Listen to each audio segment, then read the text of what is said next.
petit poucet. On voit le titre, l'illustration et le nom de l'auteur.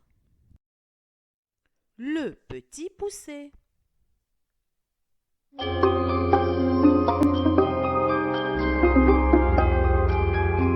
Le petit poucet.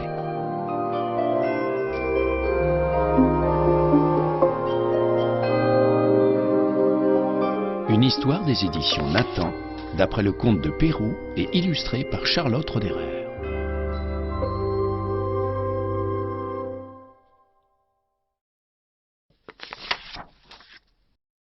Il était une fois un bûcheron et sa femme qui avaient 7 enfants, tous des garçons.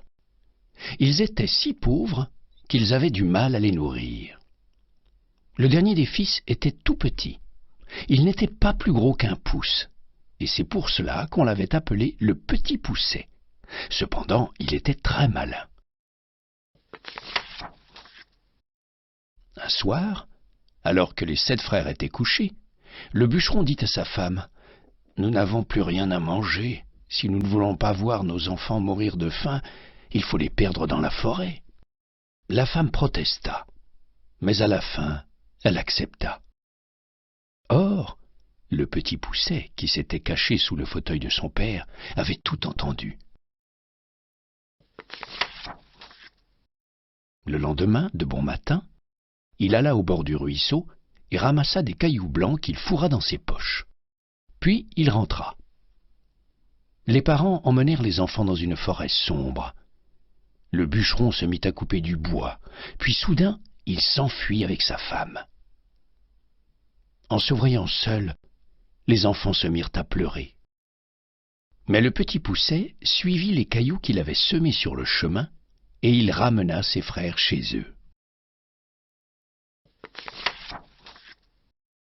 Le père et la mère furent très heureux de les revoir, d'autant plus que le seigneur du village leur avait envoyé de l'argent. Mais la joie dura tant que l'argent dura. Bientôt, la misère revint, et les parents décidèrent à nouveau de perdre leurs enfants. Ils en parlèrent tout doucement, en chuchotant, mais cela n'empêcha pas le petit poucet de les entendre. Le lendemain, tôt, il se leva pour aller ramasser des cailloux. La porte était fermée. Il était en train de réfléchir quand sa mère lui donna un morceau de pain. Il eut une idée. « Je vais jeter sur le chemin des miettes de pain. » Les parents entraînèrent les enfants dans l'endroit le plus obscur de la forêt. Puis ils s'enfuirent.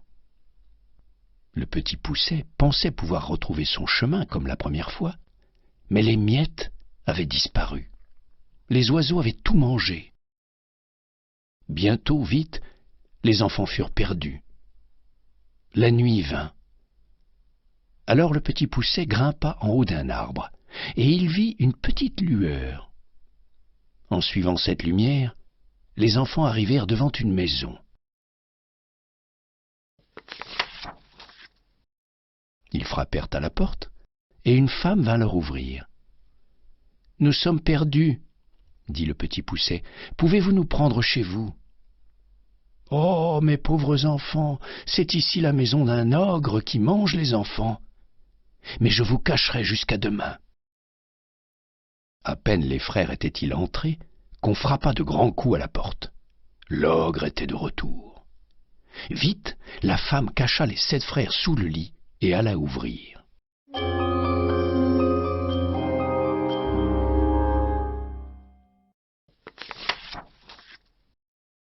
Ça sent la chair fraîche !» dit l'ogre en flairant partout. Il alla droit vers le lit d'où il tira les 7 frères. Il sortait déjà son couteau quand sa femme dit : « Que veux-tu faire à l'heure qu'il est ? N'auras-tu pas assez de temps demain ? Et puis, tu as encore de la viande pour souper. » L'ogre approuva, et la femme conduisit les 7 frères dans une chambre où il y avait 2 grands lits. Le premier était occupé par les 7 filles de l'ogre. Le deuxième leur était destiné. En entrant, le petit poucet avait remarqué que les filles de l'ogre portaient toute une couronne d'or sur la tête. Cela lui donna une idée. L'ogre peut toujours changer d'avis et décider de nous manger, se dit-il. Alors il se leva et prit les bonnets de ses frères qu'il alla poser sur la tête des filles de l'ogre. Il posa les couronnes sur la tête de ses frères et la sienne. Or, à minuit, l'ogre se réveilla. Il entra dans la chambre et s'approcha du lit où étaient les 7 frères. Ils dormaient tous, sauf le petit Poucet, qui eut peur quand l'ogre lui tâta la tête comme il l'avait fait à ses autres frères. « Vraiment, se dit l'ogre en ayant senti les couronnes, j'allais me tromper. » Il alla alors au lit de ses filles et sentit les bonnets. « Ah, les voilà !» se dit-il, et d'un coup d'un seul, il coupa la gorge de ses filles, puis il retourna se coucher. Dès que le petit Poucet entendit l'ogre ronfler, il réveilla ses frères, et sans un bruit, ils quittèrent la maison et s'enfuirent dans la nuit. Le lendemain, lorsque l'ogre découvrit ses filles mortes dans leur lit, il hurla « Oh, mais qu'ai-je fait ?» Puis il ajouta « Femme, donne-moi mes bottes de 7 lieues, je vais rattraper ces 7 drôles. » Et il partit ainsi chaussé.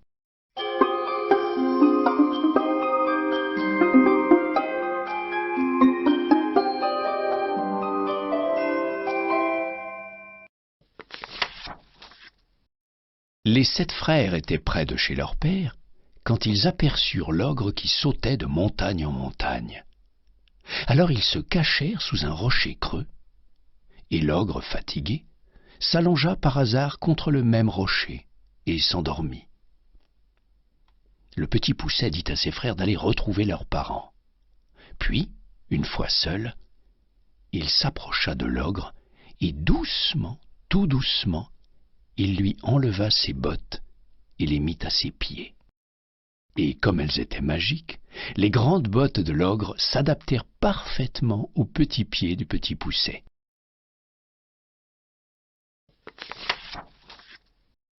Ainsi chaussé des bottes de 7 lieues, il se présenta devant le roi, qui l'engagea comme messager.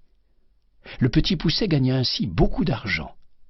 Grâce à lui, son père, sa mère et ses 6 frères purent vivre sans souci tout le reste de leur vie.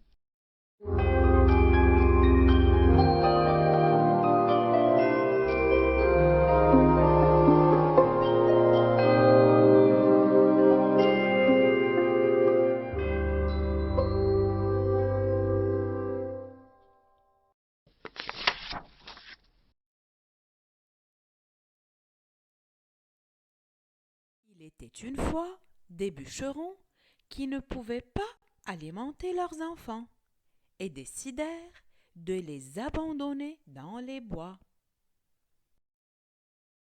Mais Tom Pouce écouta la conversation et en chemin, il laisse tomber derrière lui des miettes de pain pour pouvoir revenir en suivant les traces.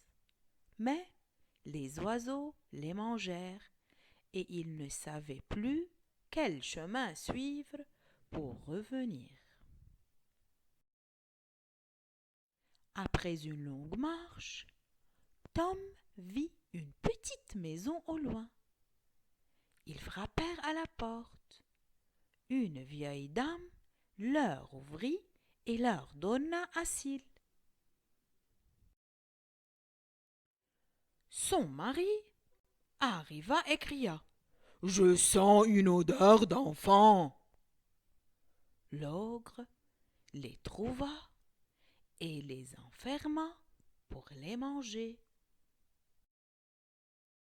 Pendant que l'ogre dormait, la vieille dame leur ouvrit la porte et les laisse s'évader avec plaisir.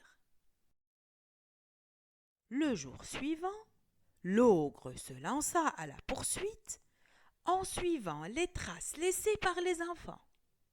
Fatigué, l'ogre s'endormit. Tom Pouce en profita pour lui enlever les bottes de 7 lieues. Chaussant les bottes, il partit à la recherche de secours. Le roi donna une bourse d'or à Tom Pouce et tous les enfants retournèrent chez eux à la grande joie de leurs parents.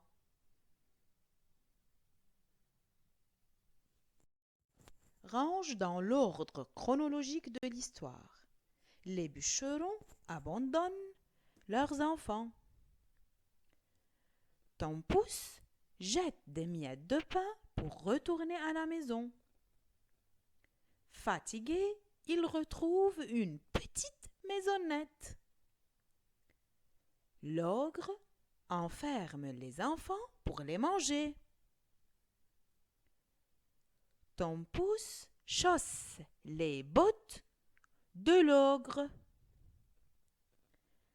Les enfants retrouvent leur famille.